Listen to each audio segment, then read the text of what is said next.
My name is Bridget Colfax. I'm 34, and I'm a licensed land surveyor, which means I've spent the last 11 years learning to read something most families never think twice about, where a property line actually sits, according to the recorded legal record, versus where everyone simply agreed it sat because a fence had stood in roughly that spot for 3 generations.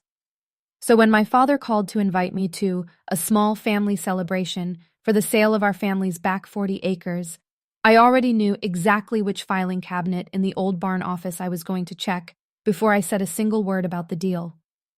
What I didn't know yet was that the developer's own survey crew was about to confirm, in front of everyone, exactly what I suspected was buried in my grandfather's original recorded plat. Welcome back to her final chapter, where every story starts with silence and ends with power. If you've ever had your expertise dismissed as unnecessary until someone needed it to disappear quietly, this one's for you. Drop a comment, hit subscribe, and let's get into it. I grew up on Colfax Farm, 340 acres of pasture and hardwood forest in rural Kentucky. My great-grandfather cleared by hand, worked by my father Walt, and before him, my grandfather Everett, a man who believed a farm's boundaries mattered as much as its yield.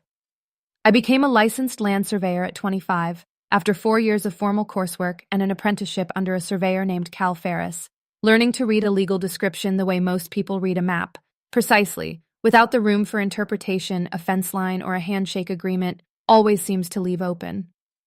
I run an independent survey practice now, primarily boundary surveys and easement disputes for rural landowners across 3 counties, work that requires exactly the kind of patient, unglamorous precision most people never realize exists behind the simple question of where one person's land ends and another's begins. I've testified twice in boundary litigation, work I take seriously because I've watched, professionally, what happens to families and neighbors when nobody bothers to check the recorded plat until it's too late to fix quietly.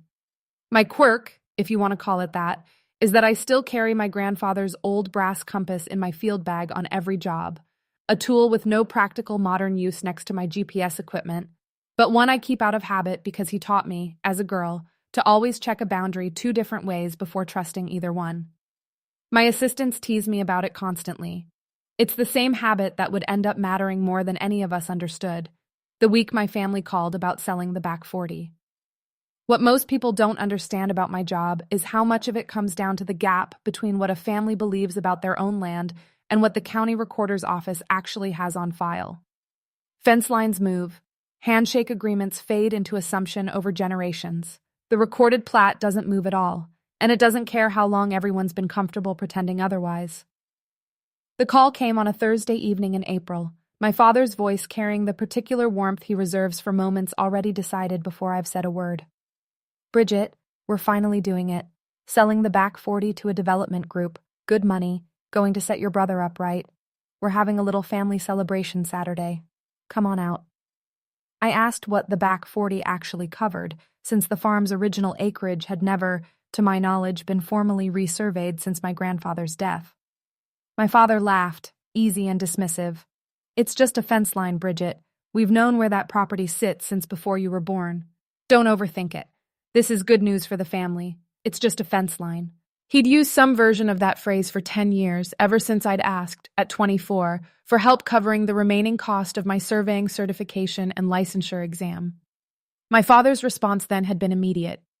You want to measure dirt for a living, Bridget? We're farmers. This family works land. We don't file paperwork about it. I'd financed my own training, working weekend survey assistant jobs through college, determined to build a credential nobody in my family could dismiss once I actually held it. I told my father I'd come Saturday.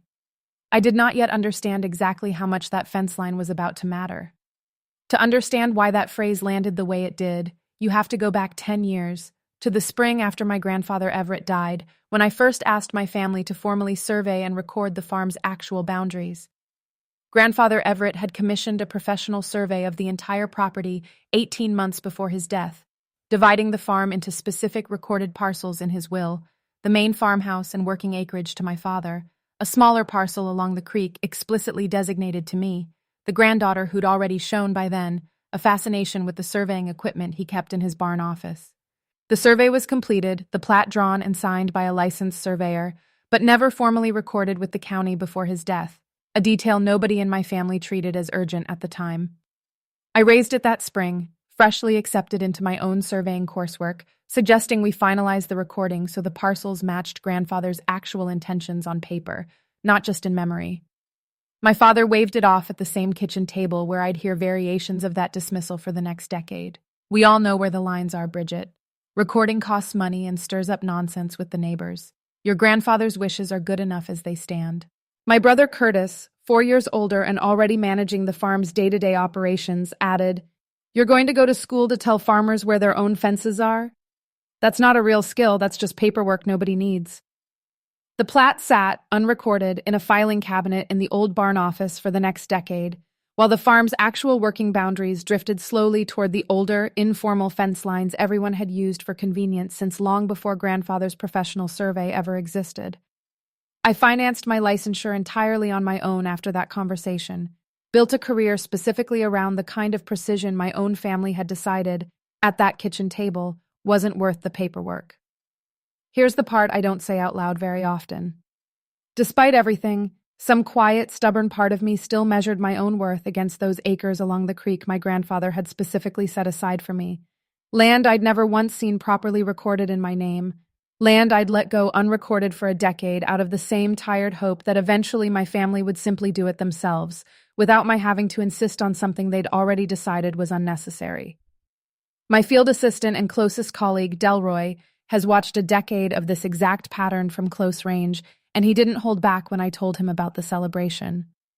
"Bridget, your family is about to sell acreage using boundaries nobody's formally verified in 10 years, and they're framing your presence as a celebration, not a review. That's not an invitation. That's an attempt to get you in the room without actually asking your professional opinion." I told him he was right, and I drove out Saturday anyway, because some frightened, hopeful part of me still believed that if I showed up prepared, careful, genuinely useful, it might finally be the moment my family let my expertise matter for something, one more time, on the land where I'd first learned to love it. I arrived at the farm Saturday afternoon expecting a modest family gathering, my father Curtis, maybe a few neighbors stopping by to celebrate.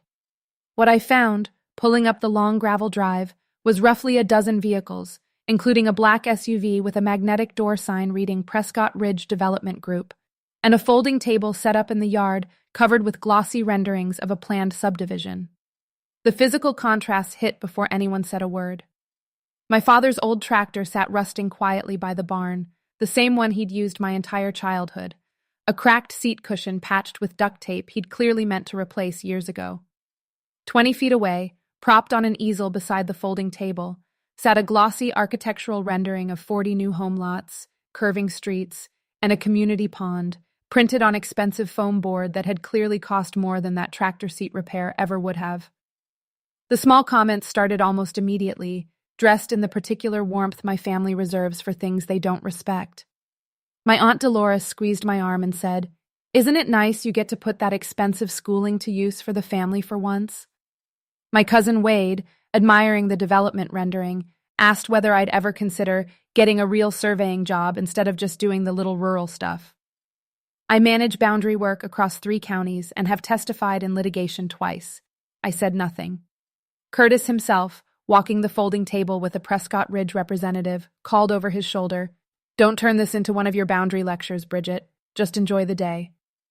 I stepped away from the gathering, telling my father I wanted to walk the property line before anything got signed, and made my way instead to the old barn office, the same filing cabinet I hadn't opened since I was 24. The plat was still there, exactly where grandfather had left it. His commissioned survey, signed and dated, never recorded, showing the farm divided into 3 specific parcels, mine along the creek clearly marked with my name in his own handwriting on the margin. I unrolled it on the dusty desk and cross-referenced it against the Prescott Ridge development rendering I'd photographed on my phone from the yard. The discrepancy was immediate and unmistakable. The development's planned access road, the one connecting the new subdivision to the county highway, cut directly across nearly 4 acres of the parcel grandfather's survey had specifically designated as mine. Stay with me, because what I found in the next 20 minutes changed the entire shape of that afternoon. My father found me in the barn office, checking the plat's coordinates against my own GPS unit. "Everything all right out here, honey?" This development's access road runs straight through the parcel Grandpa left me, I said. Quiet, level, both documents open side by side. Did you know that when you agreed to sell?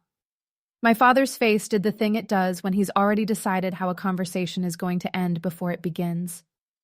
Bridget, don't overthink it. That's just an old fence line issue. We've farmed around that creek boundary for years. Nobody's ever cared exactly where it sits. Second delivery, aimed directly at me now, in the same barn where I'd first learned to read a survey plat at his own father's knee.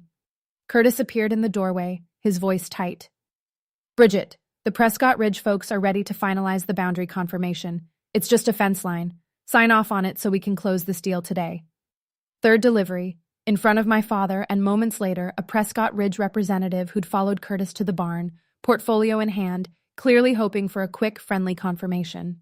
I let the silence sit, 1 second, 3, 5 full seconds, while my father's expression shifted from expectant to visibly uneasy, while Curtis's jaw tightened the exact way it had at that kitchen table a decade earlier.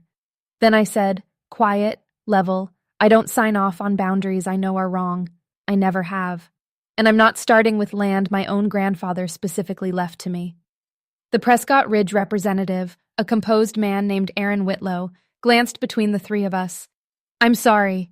Is there a boundary discrepancy? Our own survey crew is finishing up along the creek line right now, actually. There is, I said, unrolling grandfather's original plat on the barn desk. This is a professionally surveyed and signed plat from 1998, never formally recorded, but legally valid as the governing description of these parcels. It shows a distinct boundary along the creek that doesn't match the informal fence line everyone's been using. Your planned access road crosses directly into the parcel this plat assigns specifically to me. Aaron's expression shifted from polite welcome to careful attention almost instantly. I need to get our survey lead over here before we go any further. My father tried a second time, softer now, uncertain. Bridget, are you sure? Maybe you're reading the old plat wrong. I'm not, I said. I'd also like your survey crew to independently confirm this, since I'd rather not be the only voice in this conversation. 10 minutes later, Prescott Ridge's own lead surveyor, a woman named Nadia Osei, walked into the barn office holding a tablet displaying her crew's fresh field measurements. She compared them, silently, against my grandfather's plat, and her face confirmed exactly what I already knew. This matches, she said, quiet, professional. Our Creekline survey today lines up almost exactly with the 1998 plat, not with the fence line your company's due diligence packet used. This access road, as currently designed, does cross into a parcel that isn't part of the seller's clear title.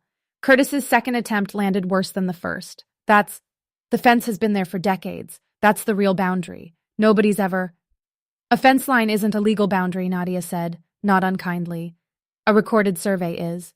And this one, even unrecorded, would very likely control in any title dispute, especially since it's referenced explicitly in a will. Aaron closed his portfolio with a small, decisive motion. We can't close on this parcel configuration today.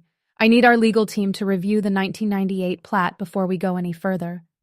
I don't owe this sale my signature, I said finally, into the barn's quiet. I never did.